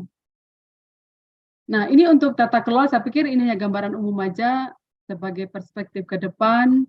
Bagaimana pada tata kelola pendidikan tinggi di Numensen itu sudah mulai secara pelan-pelan memasukkan isu gender, isu GESI itu menjadi bagian dari kebijakan.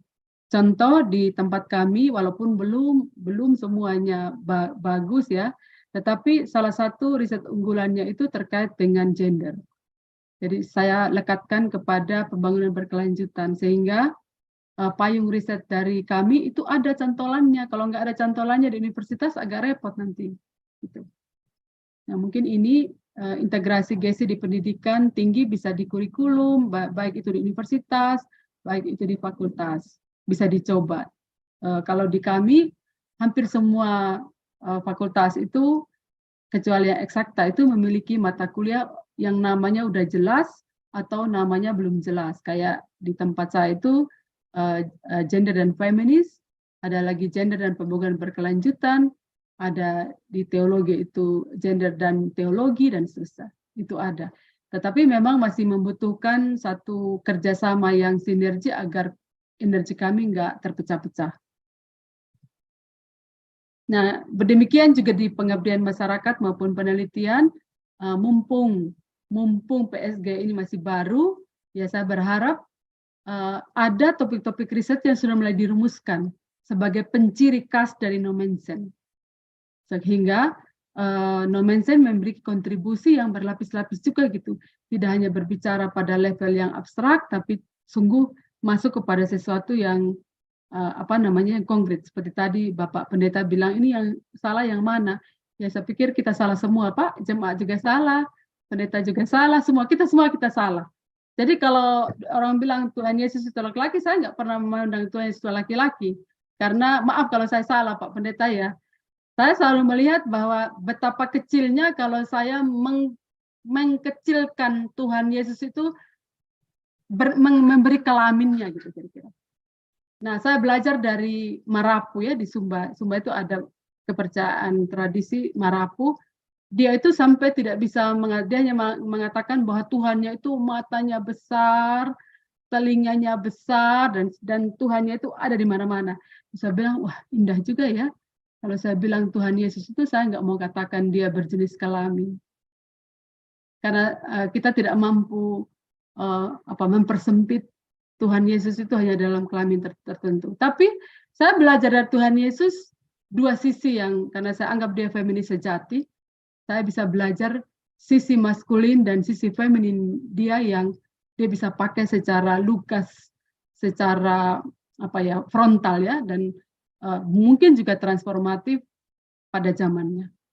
Nah, kemudian kalau teman-teman bisa memfokuskan fokus risetnya, sebenarnya sumber dana itu sangat banyak banget. Kalau mau dibilang itu, kalau orang Jawa bilang ting telecek itu sangat luar biasa banyak. Nah, tetapi semua bisa kita ambil bila riset kita itu memiliki originalitas. Nah, pusat studi gender itu sangat memiliki banyak originalitas.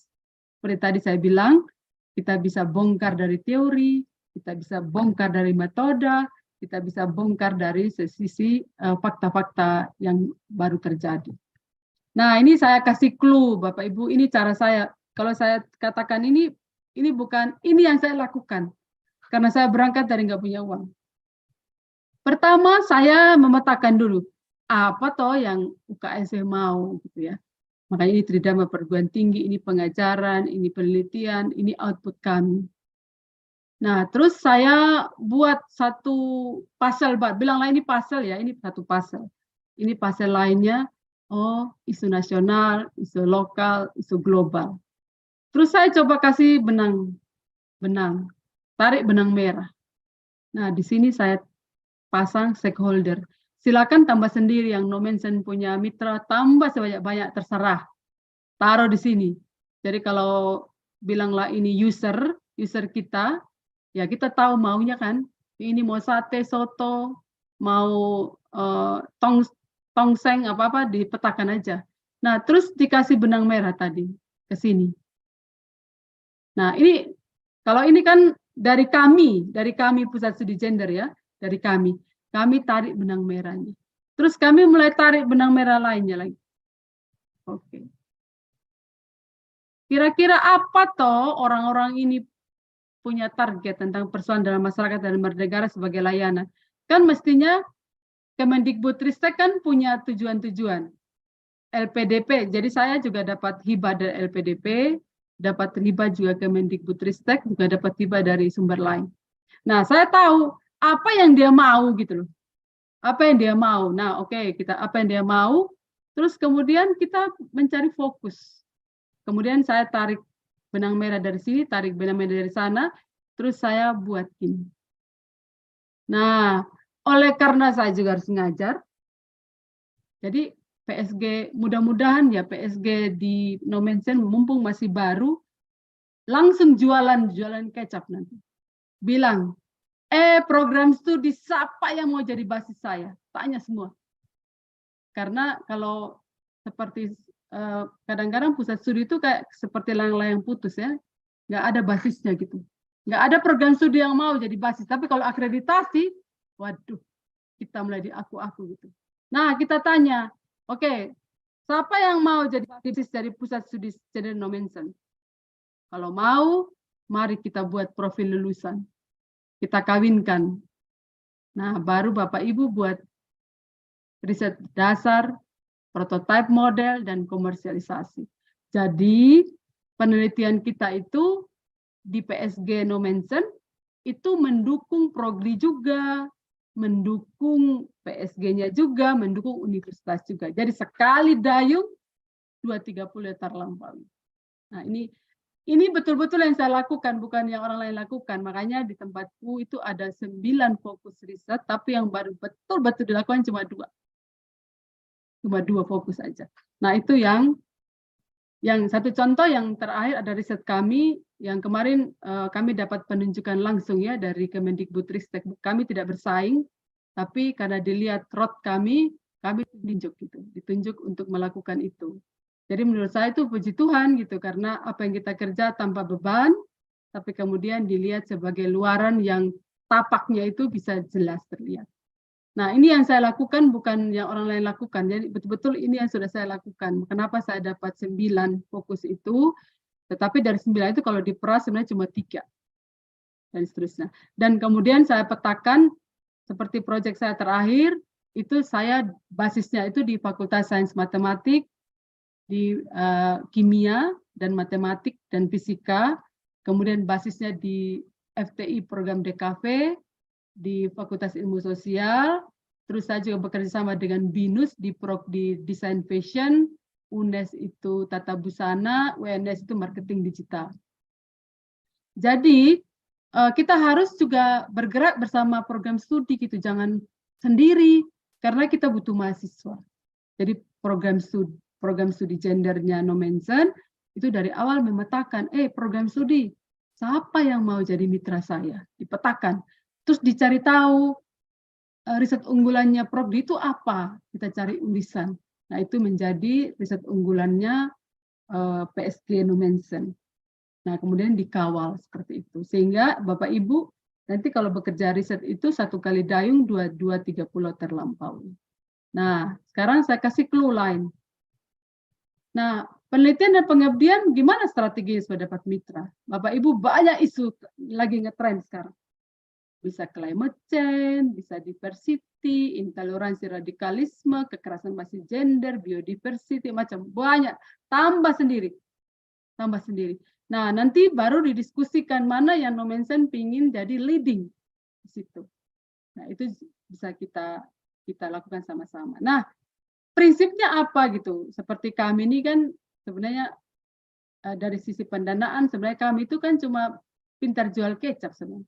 Uang nggak banyak, tapi berani-berani jual kecap. Nah, tapi kami punya 4 prinsip di dalam mengajukan kerjasama. Jadi kami punya kerjasama juga dengan di luar negeri, dengan FU, dengan Humboldt, kemudian teman-teman di Zurich. Pertanyaannya apa tuh yang kami jual gitu? Kami menjual adalah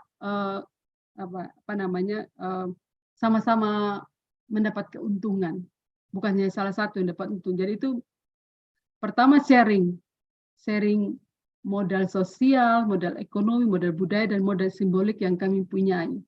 Terus kemudian kami juga punya prinsip sinergi. Kemudian kami mau pertukarkan.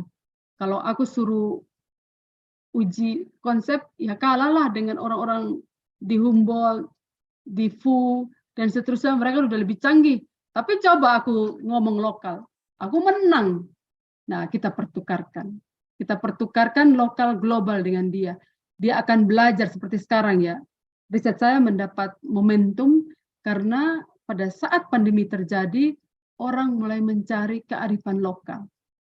mulai mencari kearifan-kearifan lokal yang ada di kita sebagai resiliensi yang luar biasa. Nah, ternyata resiliensi kita sangat konstruksi gender. Cara perempuan merespon COVID itu berbeda dengan cara laki-laki merespon COVID. Nah, kita perlu belajar dari situ sehingga kalau kita memiliki model bagaimana keadilan gender basis dari modal kearifan lokal kita, luar biasa. Nah, itu kira-kira yang menjadi riset saya di Matching Fund KDRK dalam 2 tahun terakhir ini. Nah, oleh karena itu, saya juga minta mobility, saya nggak mau risetnya dia tok ke saya nggak mau, saya harus ke dia gitu.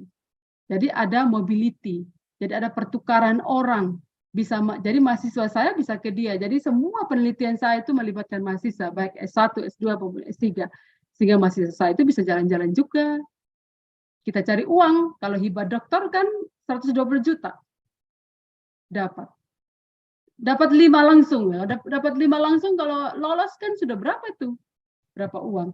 Nah, itu yang kita pakai. Jadi ada prinsip mobility. Dalam rangka apa? Dalam rangka capacity building dan sustainability.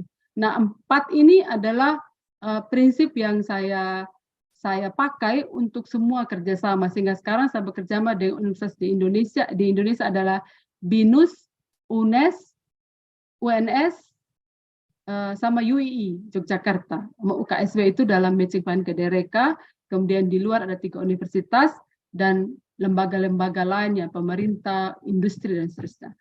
Artinya yang saya mau bilang kepada pusat studi gendernya Nommensen, mumpung masih baru, petakan kekuatan, harus mulai dari kekuatan. Jangan bilang ada kelemahan, harus ada kekuatan. Itu yang dipetakan sebagai kekuatan awal, itu yang dipertukarkan dengan kekuatan orang lain, sehingga kita menjadi kuat. Nah, kira-kira ini strateginya seperti tadi ya. Makanya kalau PSG Nommensen itu proyeknya itu segede meja gitu ya, meja. Tidak harus meja ini dilakukan semua. Bisa mulai dari ujung kiri, kalau ini dia kotak, bisa mulai dari ujung kiri, ujung kanan sebelahnya, ujung kiri sebelahnya. Berarti ada berapa topik riset? 4. Nah, nanti kita sama-sama maju, akhirnya meja ini penuh. Oleh karena itu, butuh sinergi. Jadi sinergi itu bukan hanya untuk keluar, tapi juga untuk ke dalam. Seperti saya bilang tadi, jangan cari persamaan. Yang kita cari adalah perbedaan kompetensi, perbedaan skill, tapi visinya sama. Oke, ini saya pikir waktunya mungkin sudah habis. Kita diskusi aja. Ini saya pikir sudah. Nah, ini ciri terakhir saya tutup dengan ciri penelitian perspektif gender. Sekali lagi, saya waktu awal-awal Kemendikbud masih buta gender, saya nggak pernah pakai judul perempuan, laki, gender nggak ada. Netral. Tapi begitu masuk di dalam, semuanya isinya gesi. Nggak ada. Jadi judulnya bisa jelas gesi, bisa juga nggak penting. Tapi yang penting itu kita memiliki pendekatan perspektif. Kita juga memiliki paradigma, teori, dan metode yang kritis. Kita memiliki fokus yang jelas, subjek yang jelas, dan target perubahan, yaitu untuk perubahan sistem dan struktur kita. Oleh karena itu, jangan pernah bermimpi penelitiannya PSG Nommensen itu hanya bunyinya setahun. Tapi bunyinya 5 tahun, 10 tahun. Jadi selamat bagi PSG Nommensen, saya bergembira ada tambahan PSG, mudah-mudahan nanti masuk jadi anggota ASBGI, karena saya di situ sekretaris. Terima kasih, saya kembalikan kepada moderator. Ini yang lain nanti PPKS sambil jalan ya. Baik, terima kasih Ibu Ina atas pemaparannya. Terima kasih telah memberikan kacamata baru ya bagi kami untuk bisa memahami, memperbaiki konsep dan pemikiran mengenai tujuan dan urgensi dari keberadaan pusat studi gender. Memahami bahwa sebenarnya ada hambatan-hambatan yang harus kita ketahui, kita analisi, kemudian kita buang hambatannya, kita buat sistem baru, dan seterusnya. Baik Bapak Ibu, kita masuk ke dalam sesi tanya-jawab. Silahkan, saya bagi 2. Ya. Harus ada laki-laki, harus ada perempuan gitu maksudnya. Silakan Bapak Ibu yang mau bertanya, boleh melalui kolom chat, boleh juga Ya. langsung raise hand. Silakan. Ya.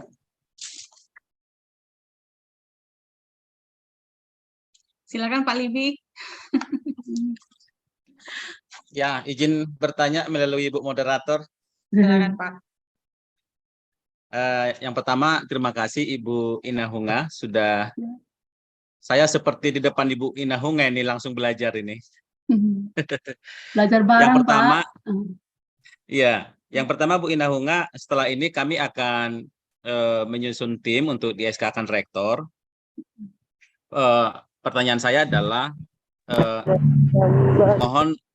mohon Ibu Inahunga berikan kami tips untuk membangun tim ini yang PSG di awal ini.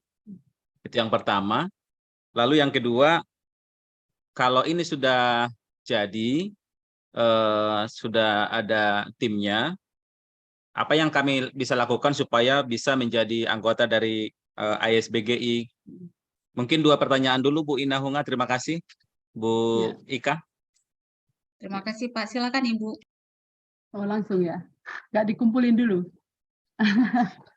Baik. Siapa tahu sama. Boleh. Saya dari laki-laki lagi. Nanti tidak seimbang, tapi nggak apa-apa. Silakan Pak Dimpos. Ya, terima kasih Bu Ina. Saya melanjutkan apa yang ditanya Pak Libianko tadi, karena jujur saja mungkin saya memang tidak tahu persis teman-teman panitia, tapi saya yakin Bu Ina bahwa PSG di Nomensen ini sama sekali belum punya modal secara finansial.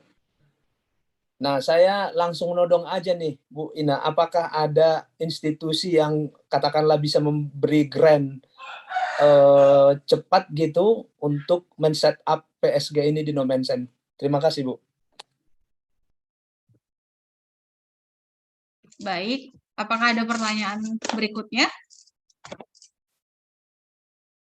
Dari saya kalau gitu ya Bu Ina ya. Ya. Tadi kan ada pemaparan tentang riset berkelanjutan. Pertanyaan saya berarti pusat studi gender ini harus berhubungan erat dengan lembaga dengan lembaga penelitian dan pengabdian masyarakat. Kalau di Nomensen itu ada LPPM Bu, sehingga sepertinya akan lebih bagus kalau kolaborasi gitu ya, secara teoritis sih maksud saya. Atau bisa berdiri sendiri aja dan mengharapkan kepada grant atau funding yang lainnya begitu. Itu demikian Bu Ina. Oke. Ya, saya coba menjawab. Tidak bisa dipakai ukuran pusat studi saya ya kan. Kalau kami orang nekat-nekat gitu. Oke, yang pertama SK. Nah, pertama sekali yang perlu teman-teman melakukan analisis ya. Apakah pusat studi gender ini pada level universitas atau level fakultas? Itu harus diputuskan gitu ya. Karena akan sangat berbeda. Kalau dia di level fakultas, berarti kan kajian-kajiannya kan bisa sangat memenuhi satu disiplin. Tapi kalau di tingkat universitas, berarti penelitiannya itu interdisiplin. Nah, bila dia di universitas, jangan sampai anggotanya cuma 1 orang gitu, suruh dia harus bekerja keras dari anggota. Saya pikir itu juga kurang fair. Nah, makanya sebelum dilakukan pengajuan SK, sebenarnya rekan-rekan yang menginisiasi ini harus membuat satu SWOT di Nomensen tentang mengapa pusat studi ini harus dibuat gitu. Kemudian tujuannya apa? Kemudian posisinya atau luarannya apa? Kemudian posisi yang mau diletakkan itu di mana? Kemudian potensi-potensi sumber pendanaan. Nah, saya pernah memberikan masukan kepada, saya mulai dari, nah itu bila sudah selesai, sebenarnya kita tidak selalu memulai dengan ada uang gitu, uang cash. Karena, ini contoh sederhana ya, dengan adanya MBKM, itu pusat studi sebenarnya sangat terbantukan. Karena mahasiswa itu bisa magang di tempat dia seperti saya sekarang ini. Jadi di tempat saya itu banyak mahasiswa yang magang untuk pakai penelitian-penelitian. Nah, atau skripsi. Nah, bila mahasiswa itu misalnya nih, di PSG itu ada, misalnya ada Visipol, misalnya contoh. Ada prodi apa aja ya, Bu? Saya kasih contoh dulu. Ada hukum, ada teologi itu ya. Psikologi. Psikologi gitu. Nah, bila PSG ini berhasil mengkomunikasikan dengan prodi psikologi, ekonomi, atau nggak usah banyak-banyak, semua lengkap, nggak usah. Dua aja udah bagus banget. Mendiskusikan bahwa PSG itu basis untuk mengawal riset itu dengan dua prodi itu. Misalnya.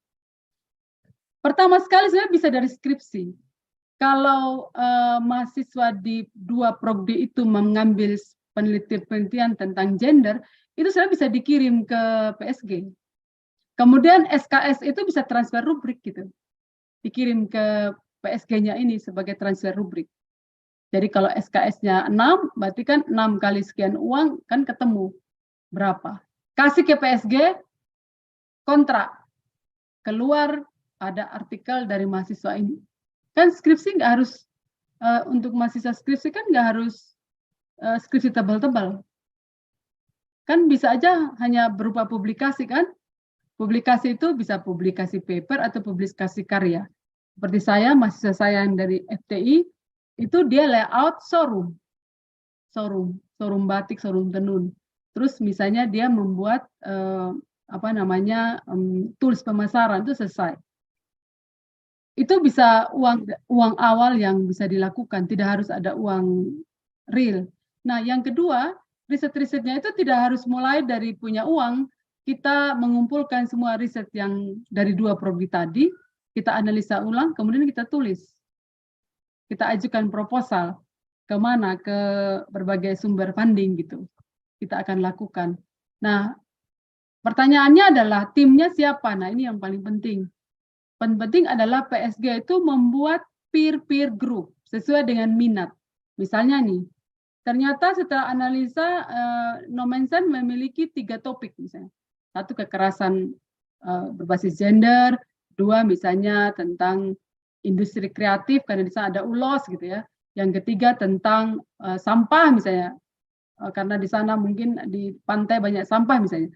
Nah, kemudian itu di breakdown menjadi kelompok-kelompok peer group peneliti. Jadi 3 tadi ada 3 peer group berdasarkan minat. Nah, orang-orang ini yang masuk di SK sebenarnya sebagai pionir awal. Nah, nanti pada saat kita target, kita kerjanya tahun ini kita punya 3 topik, keluarkan 3 proposal, kirim. Jadi penghargaan bagi dosen, kalau tempat kami kan udah ketuanya nggak ada, tapi jangan ditiru ya, bukan berarti UKS ini harus jadi contoh baik, enggak. Hanya saya mau bilang, kami ketua peneliti juga enggak ada jenjang strukturalnya, karena bukan struktural. Kami fungsional, tidak ada juga SKS-nya gitu. Karena kami dihargai karena karya penelitian, enggak ada SKS-nya juga. Kayak gitu. Nah, tapi sekali lagi jangan tiru yang saya sebutkan, ini belum tentu cocok. Sekali lagi, pakailah regulasi-regulasi yang dibangun itu berdasarkan konteks supaya ada minat orang, ada insentif untuk melakukan penelitian. Sangat baik sekali kalau misalnya begini sederhananya ini, mestinya LPPM kan memiliki dana untuk penelitiannya, untuk dana internal. Ngapain dia ecer-ecer penelitian dosen 3 juta, 5 juta, ngapain gitu loh. Nah, kenapa dia nggak kasih tugas? Pusat Studi Gender berapa target yang mau lakukan? Penelitiannya apa? Kasih uang 50 juta. Tapi luarannya apa? Gitu. Nah, kalau kami di UKSW kan LPPM itu kan nggak ada kan. Kami langsung di bawah rektor. Jadi pembantu rektor levelnya lebih tinggi gitu. Nah, sedangkan LPPM itu hanya lembaga administratif. Jadi kami bukan di bawah LPPM, langsung di bawah rektor gitu. Kayak gitu. Jadi enggak, kalau cuma LPPM, ya dia giginya agak kuat dong. Nah, makanya UKSW kasih setara pembantu rektor ya, itu. Nah, oleh karena itu PSG kami di bawah universitas. Nah, yang menjadi penting adalah karena orang-orang peneliti asalnya dari prodi, ya kita harus bernegosiasi dengan prodi agar yang kita riset itu juga kepentingan prodi, kepentingan pusat studi, dan kepentingan dosen. Kan kita harus meneliti linear kan, dan seperti itu. Nah, yang kedua, oke. Sekarang untuk menentukan topik riset supaya punya uang. Tadi sudah saya gambarkan, dipetakan dulu mana yang Nomensen sudah akrab, kenal dia. Kalau Kemendikbud, kenali. Kalau di kami ada orang memang yang tugas mencermati funding-funding itu. Ini funding ini maunya apa, funding ini maunya apa, funding ini maunya apa, timeline-nya apa gitu. Itu ada yang khusus melihat itu. Nah, kalau belum, nggak apa-apa, biar peer group ini yang mengenal sumber fundingnya. Misalnya nih, Kemendikbudristek kan skemanya banyak banget. Rispro skemanya juga banyak. Rispro dari Kemenq, belum lagi yang lain. Nah, terus kemudian yang berikutnya, kadang-kadang kita ini kan memang banyak mengajar. Nah, supaya kita jangan kelelahan, nah, biasanya topik riset saya itu menjadi topik kajian di kelas. Saya masukkan di kontrak belajar.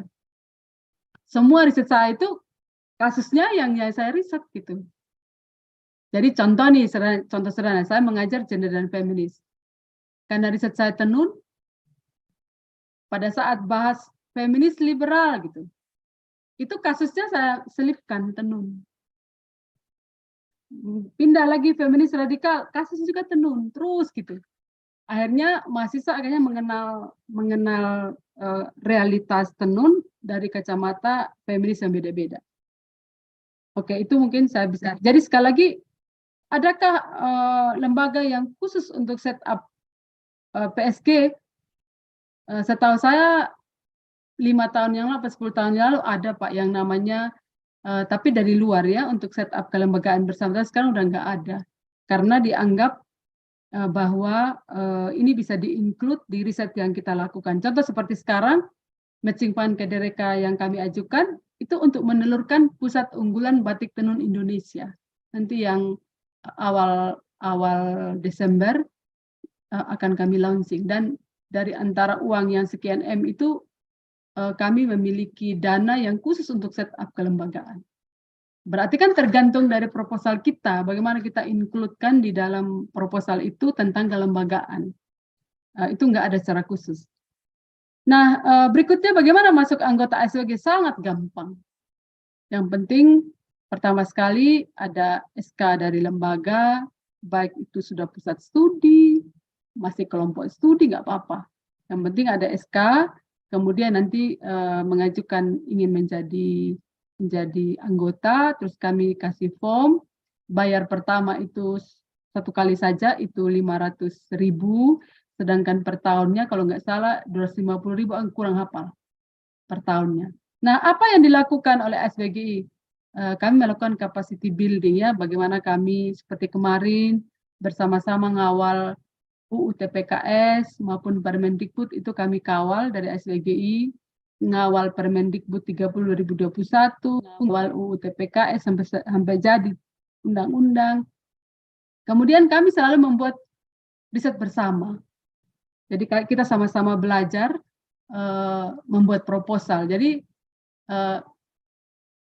contoh nih, 1 bulan sebelum call-nya tutup, kami biasanya setiap minggu sekali, kalau dulu sih tidak virtual, sekarang virtual, seminggu sekali buat proposal bareng-bareng sampai kemudian bisa disubmit, ada juga yang berhasil. Nah, gimana buat riset berkelanjutan? Riset berkelanjutan hanya mungkin dilakukan kalau kita punya riset, roadmap. Jadi PSG harus punya roadmap. Roadmap itu dari mana?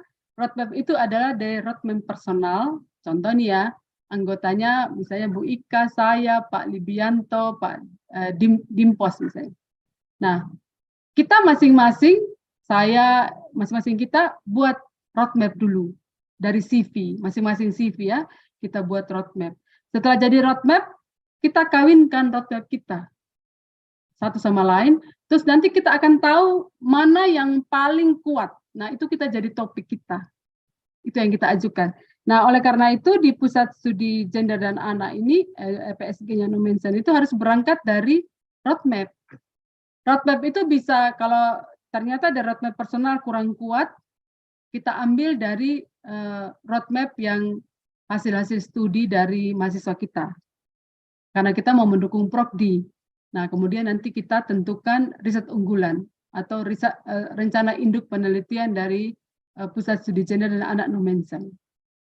Nah, oleh karena itu riset unggulan atau rencana induk dari penelitiannya PSG Nomensen, ya itu harus dicapai jangan 1-2 tahun, itu harus ditetapkan kira-kira 5-10 tahun. 5 tahun paling pendek ya. Kemudian itu kita semua kerubuti membreakdown rencana induk itu menjadi topik riset kita masing-masing. Nah, mungkin sudah ada jawaban. Sudah dijawab ya Bu Ika ya? Kira-kira begitu. Jadi jangan sampai ikut UKSW, PSG-nya tidak dikasih uang, nggak gitu ya. Jadi silakan berkomunikasi dengan universitas supaya ya pusat studi harus dikasih uang dong. Banyak universitas itu ya dikasih uang, terus nanti ditagih luarannya gitu. Nggak penting harus banyak, yang penting ada. Gitu. Terima kasih Bu Ika. Baik, terima kasih Bu Ina kepada Bapak Ibu. Sehubungan dengan waktu yang sudah habis. Ya, jadi kita menutup sesi pertanyaan. Bapak Ibu, FGD Pusat Studi Gender Universitas HKBP Nomensen dengan tema revitalisasi dan optimalisasi peran Pusat Studi Gender di perguruan tinggi sudah selesai dengan ada 4 sesi dari tadi pagi sampai ke sesi yang terakhir ini ya mengenai penyelenggaraan dan optimalisasi peran Pusat Studi Gender di perguruan tinggi. Kami ucapkan terima kasih kepada Ibu Ina Hunga. Terima kasih Ibu atas pemaparannya ya, benar-benar membuka wawasan untuk kami. Siapapun nanti yang akan duduk di Pusat Studi Gender, mudah-mudahan memiliki semangat dan spirit yang sama ya, seperti yang Ibu Ina miliki.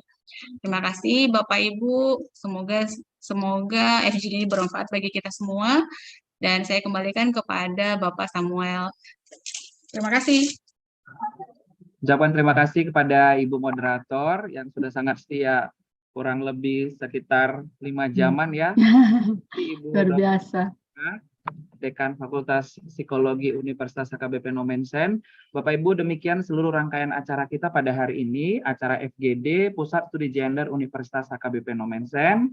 Kami mengucapkan terima kasih kepada Ibu Paula, Ibu Eko, Ibu Safiadar, dan Ibu Ina Hunga yang sangat luar biasa dalam pemaparan materinya. Dan kami mengucapkan banyak terima kasih kepada Bapak Ibu dosen dan seluruh mahasiswa yang setia hingga pukul 1.30 ini. Dan kami ucapkan juga terima kasih kepada Pak Ketua dan seluruh tim yang sudah mengikuti jalannya kegiatan ini. Luar biasa sekali pada hari ini, dan kita akan bertemu di lain kesempatan. Untuk penutup, terima kasih Bu Priska. Ada closing statement dari Pak Ketua, Pak Libianko Sianturi, dipersilakan. Oke, terima kasih Pak Asam. Terima kasih buat kita semua, terutama kepada 4 narasumber kami. Yang terakhir Ibu Ina Hunga.